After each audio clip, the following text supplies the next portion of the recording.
again, my name is Celeste Flores, and I'm the Senior Director of the Giving Tuesday Canada and United States Hub. And what that means is I oversee and look at all things that are happening in the United States and in Canada. And I feel silly being in front of the experts here. You all are the ones building your campaigns and using the day in a way that is meaningful for your organization or your clients. But what I wanted to share with you today is actually take a step back and really talk about the movement itself and actually the values of the movement and how decisions are being made by some organizations and groups and communities out there using a day of generosity. So I will talk a little tactics, but to be quite honest with you, you guys know your tactics. I'm just kind of doubling down on things that we have seen continue to work as people continue to ask, how do I make something viral on Giving Tuesday? How do I break through the noise? I'm asked that probably about 1,000 times every Giving Tuesday season, but hopefully what we talk about will give you some inspiration around that. And really what I'm talking about today, though, is things that aren't just Giving Tuesday related. They're all strategies that you could be employing to gather and engage stakeholders. Just by way of background, I have sat at probably every seat around the table as it relates to the sector. I have been a fundraiser, an executive director in Austin, Texas. I have been a Giving Tuesday leader in the community, grant maker, partnership maker, having goals every single year with lots of zeros after it, and having to raise money for an organization. So I'm here with you, and I hear it. But I wanted to take really quick a step back, way back, of really the intention of the day. Everybody in here, every one of you walks into this conversation differently about Giving Tuesday. Some of you love it, some of you hate it, some of you are indifferent, but you all know that there is a conversation about it each year in your organization or with your clients. But the day itself, which was created 11 years ago, simply as a hashtag, simply as a day to do good. That was the intention. It was our founders, Henry Timms, who is now the CEO of the Lincoln Center in New York, and Asha Curran, who is still our CEO of Giving Tuesday organization. They were at the 92nd Y in New York City, and we're thinking, after 2 days of major consumerism, how about a day about giving and turning it back so that we are actually encouraging people to be generous? And this could also be a kickoff to all things year-end, right? Fast forward, the sector obviously has made Giving Tuesday what it is, which a lot of people call it Fundraising Tuesday, but that was not the name. It is about giving, and it is about individuals expressing generosity in a way that is meaningful to them. And that is something that we hold true. So yes, the day is big as far as fundraising dollars. This is what was raised in the 24 hours of Giving Tuesday in 2022. There's all sorts of predictions about what fundraising is going to look like by the end of the year. We know that small dollar donations donors have gone down. There's no crystal ball that we have. A lot of people ask, what do you think is going to happen on Giving Tuesday or year-end this year? We have a lot of data, but not necessarily something that tells us, the path forward to having a year bigger than last year. We don't know, but all we know is the tactics and strategies that we think you can employ to do something that is meaningful, relevant, and impactful for your organization. So while the day is big, it really isn't just about fundraising. It is about people engaging in many different ways on days to do good on that day. And when I talk about Giving Tuesday, I'm really talking about shared giving moments in general. You can put any other kind of campaign that your organization might be doing in this, where it says Giving Tuesday. It's really about giving people many ways to engage in giving. And I am true fundraiser. I know that if I'm gonna put out something, the call to action is gonna be for money, right? Cash is king. But learning and understanding that, especially on a day like a shared giving day, like Giving Tuesday, people are expressing more than one act of generosity. The idea that someone is gonna only give monetarily is about 8% of the people who participate in Giving Tuesday. So they are doing something else, and they are giving in a way they want to give, not necessarily only way we want them to give. So, but read it as an and, not an or. When talking to people and engaging stakeholders, it's not give time or money or a good. It is all these things, and the idea is that they express more than one act of generosity to engage with your organization. So this is just an idea of giving moments and to show you how you use any of these days, leveraging these moments. It's about these peaks. And so this is just showing you 2022. In 2022, no, 2020, sorry, 2020, we all know that was the beginning of the pandemic, and we have leaders in 80 different countries. I'm sorry, 90 different countries. And it continues to grow in other countries, and we have leaders all over the world. And the pandemic was being expressed, and people were dealing with it all over the world in many different ways, obviously. But our leaders came to us and said, you know, this is really a call for a moment of generosity. It's being expressed. What if we, lift it up a day like Giving Tuesday and not wait till December? So Giving Tuesday now, the only time, and we will ever do a Giving Tuesday, two Giving Tuesdays in a year, I took a pandemic. These were spikes in online giving, obviously, traditionally at the end of the year for Giving Tuesday, and then again, Giving Tuesday now. But the data shows that giving, people looking to support organizations and to give, there's 3 days. Giving Tuesday is the 3rd day. Usually 1 and 2 is December 30th and 31st.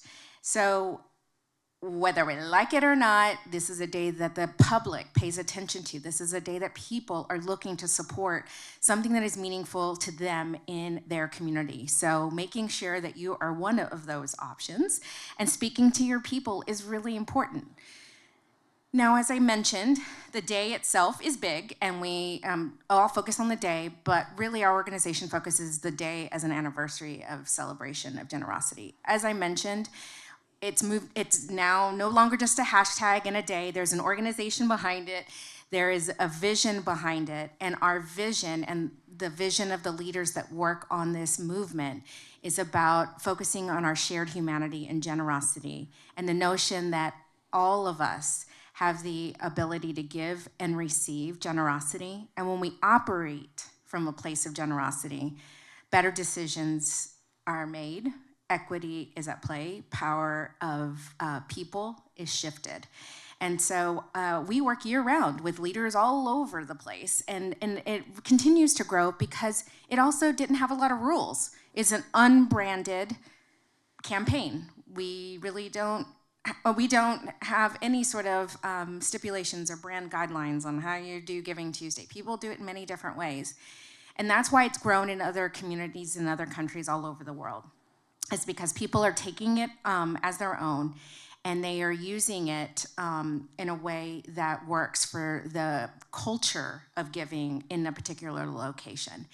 And our leaders around the world, again, I said Giving Tuesday is in 90 different countries, and some places it's not even called Giving Tuesday, obviously for language reasons, or the Tuesday after Thanksgiving means nothing to anyone else outside of the US. So, but they make it their own, and it is about expressing radical generosity.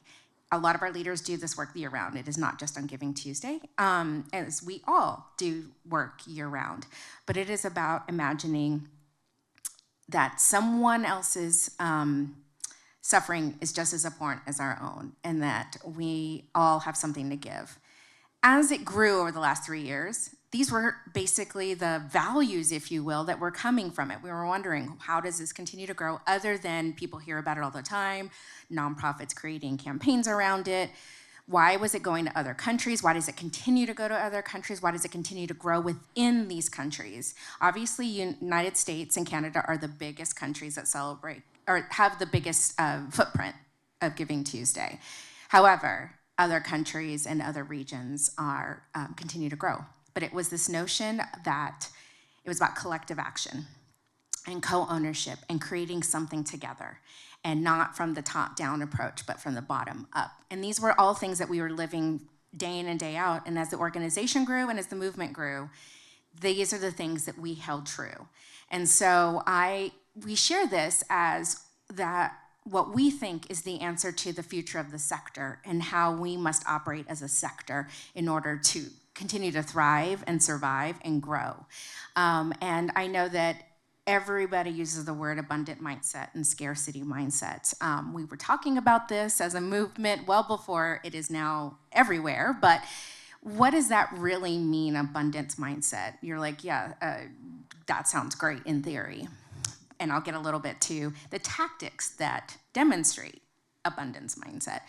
But it's not about the pie, about us getting a bigger piece of the pie. It is about the pie is bigger and their opportunities are bigger. That we cannot continue to make decisions in this framework that I am having to compete with others to get a bigger piece of the pie. And so these were continued.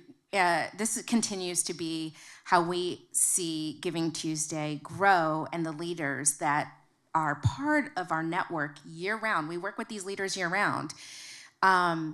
In the US alone, we have 300 community leaders in their communities locally, whether it's a city, town, state, or a cause, or a culture, identity, religion.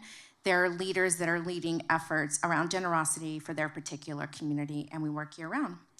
But what I am gonna talk through are 3 areas that we see when people ask, well, how do we break through the noise? There's a million people on Giving Tuesday. Yes, there is. But it also is understanding, what does that mean to you, breaking through the noise? Is it, we all don't have budgets that have ads that are gonna go everywhere across the United States so everybody knows the name of your organization. That's not realistic. When people ask about how they are successful on the day, it comes down to how are you using the day with intention, and what is your actual goal. And your goal does not have to be just dollars. And I saw this in play when leading in Austin.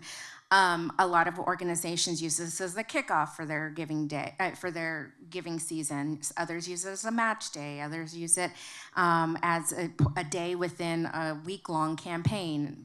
Many different ways. But it comes down to, how are you using this day? How is it hanging with all the other strategies that you're doing?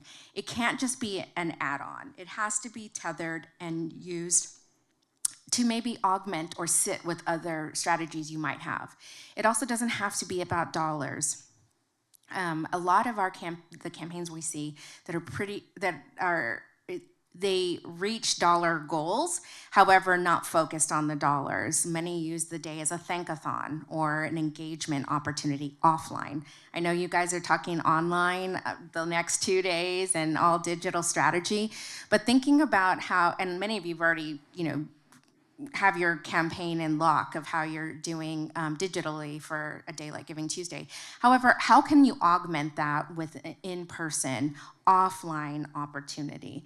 Or how can you position the day in a way that hits another goal of yours as an organization?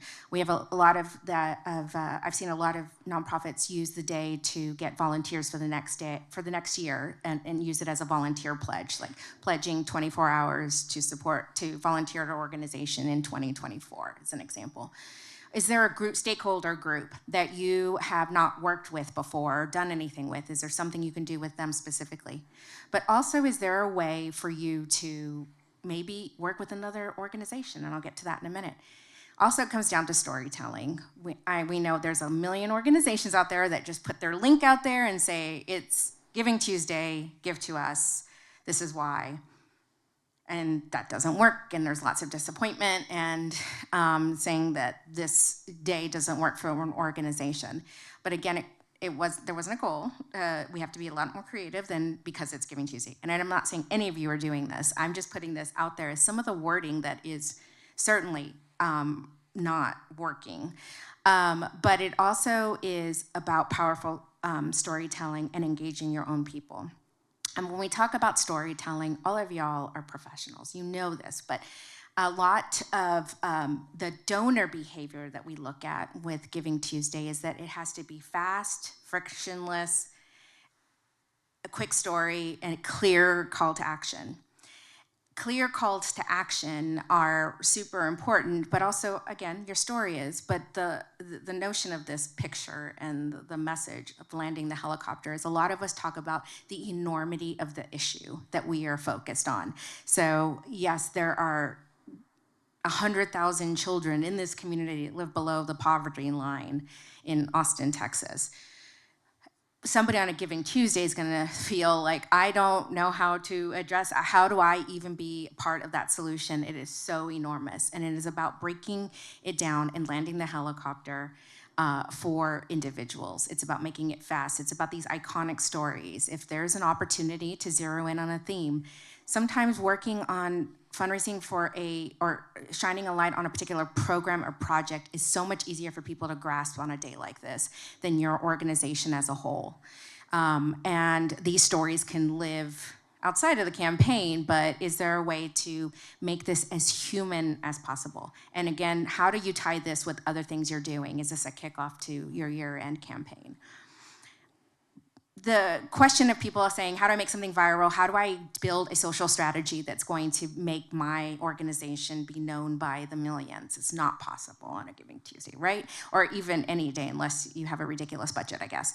But it comes down to the human factor, again, of organizing a distributed group of people. And I know a lot of you use software to mobilize other people, but we know that Giving Tuesday, to get to those new donors and using those particular moments in time that are time-bound, easy call to action, and sometimes with a match, is getting your people to be those organizers or to be those leaders for you. Having more people talking about your organization than you producing. And I know that many of you already have probably already written all of your copy and things that you have for Giving Tuesday, but it's what you are mobilizing your people with to get the word out further from your organization.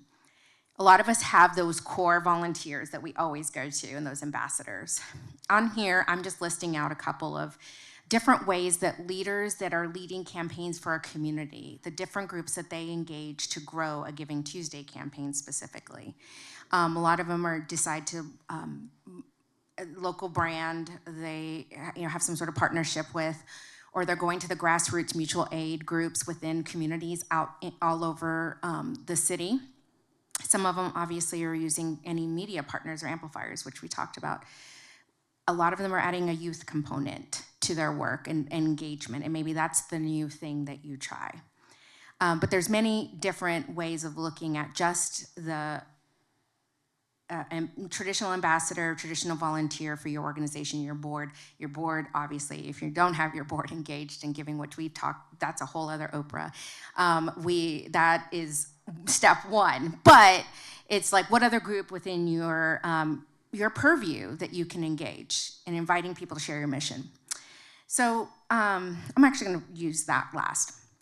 So what I'm kind of pulling together here is just a list of things, of reminders. We're all professionals. We've all been doing this many years. All of us have the tools at our disposal, and it's really exciting to hear about how you're going to get how you could get to DAF money. And that's the other question we get is, there is so much sitting in DAF. We know that. I work with a lot of community foundations that are trying to make that are focused on their DAF holders. And that's their plan for Giving Tuesdays, getting their DAF holders to get money out to the community and making it as easy as possible. So maybe there's a community foundation that an organization can partner up with, or because it's harder to get to the bigger, Fidelities and Charles Schwab's of the world. But setting that clear, realistic goal is so important to the beginning of this, because as I said, a lot of organizations just use this as an add-on. It's Giving Tuesday, we're throwing something out there because everybody's doing it, is not a strategy, and you know that. But I'm just reminding you, whether it's Giving Tuesday or some other community moment that is happening in your community, adding it into your engagement plan is really important to understand how you are using that day to maybe seed other activities that you're doing later in the year. I had a lot of nonprofits when working in Austin asking, like, we have this big Gives Day in Austin in the spring, which our organization ran, and then all of our events in the fall, like asking people, and a lot of them decided to use that Giving Tuesday as a way to engage the people that maybe came at them with $25 on a giving day, or who bought individual tickets for their events and actually created something special for that group or thanked that group in a special way. And each time it was a seed to support their ask the beginning of the next year. So that's what I mean, like having everything hang together. Obviously, messaging is so important. We talked about that, but making it as human as possible, as joyful as possible. And I know that we are all in a very hard the sector itself is in a tough spot. And we don't know what the life after pandemic might look like for our sector because things were so different the last 2 years. But with the donor community, it is about hope and joy and less about crisis. Not saying that your organization is in crisis or that you can have a crisis appeal, but how you approach it is going to be really important to keep it as human as possible. Remember, humans are given to humans. Curating those few people that can actually get to the many. I know that a couple of my communities are approaching their chamber and doing something joint with their chamber for the first time this year. So thinking of a group that is tangential to your work and maybe doing something with them. But again, hanging all of these giving moments together. Maybe it's a time to try something new. One thing we do know is that a lot of organizations use days like Giving Tuesday to try something brand new, nothing they've ever done before. I had one organization in Austin who's decided to use the day to, it was a mental health organization, and they decided to use the day to have a social media campaign and a communications plan that was kind of irreverent and talking about mental health in an irreverent way. And they tested it during Giving Tuesday, and it went really well for them. And then collaboration. In the sector, everybody tells us, all the funders are like, collaborate, collaborate, collaborate. And depending on where you are as an organization and how you're using this day, this might not even work. But I wanted to give some examples of how some organizations are collaborating on the day. So on the far right hand side, these were two organizations that provided basic needs for similar population. Came together for Giving Tuesday, brought volunteers from their respective groups. The volunteers learned about both organizations, and they were able to serve so many others on that day with the basic needs that each of them were bringing to the table, and inspired a new group of people to engage. On the top left, well, I'm looking at it this way. Yes. I got mixed up with my left and right. The St. Jerome's gym renovation. These are two Catholic schools that came together, and actually it was a Catholic school in the outer part of the city was fundraising for a Catholic school that needed a gym renovation that was in the center of the city, and the only Catholic school that was serving the inner city of this particular area. And they actually this other school was fundraising for the gym of another Catholic school. And again, that was a way for different people to engage who hadn't before. And the last one I'll leave you with is the bottom middle. And those were two community gardens that were seen in the community as competing community gardens. They came together, created an event, brought each of them had groups of volunteers. They went to one garden and did work at one of the gardens, had a joint lunch that was of the community garden, and then went to the other community garden to do work. And again, it was an engagement of a totally new group of people for these organizations. So I just provide that as maybe some inspiration to think of something else. But I know that it is the end of the day, and you're ready to go. And so I provide here just another group of resources that we have. That one thing that I didn't talk about is also data. We have a data commons at the Giving Tuesday. It's a huge part of our work, and not a lot of people know about it. But it is a collaboration, a collective of platforms and DAF providers and academics and data scientists who are working on key projects together and releasing reports. You can find those also on the website. But at the end of the day, all that you all are doing is about people, for people, and remembering the human element of the work that we're doing and how important our relationships are.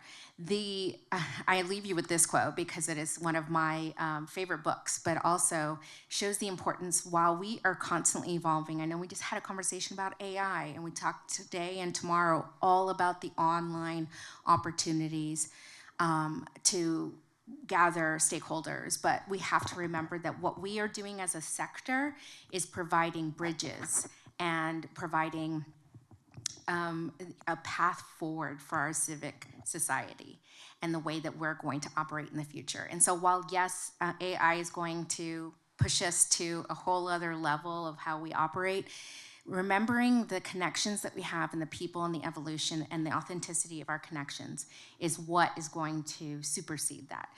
So in anything and everything we do, we remember and think about at the heart that we're all human and we all have this shared humanity and we all have something to give and can be recipients of generosity. And so when we operate from a place of that, maybe that influences your strategies going forward. And that's it.